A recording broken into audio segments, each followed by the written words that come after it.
পিকনিকে আসা হয় এবং খুবই এনজয় করা হয়।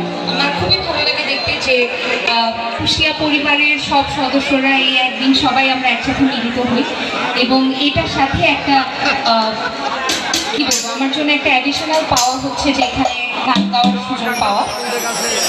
আমি ঢাকা বিশ্ববিদ্যালয়ের অর্থনীতি থেকে গ্র্যাজুয়েট হয়েছি। নিজ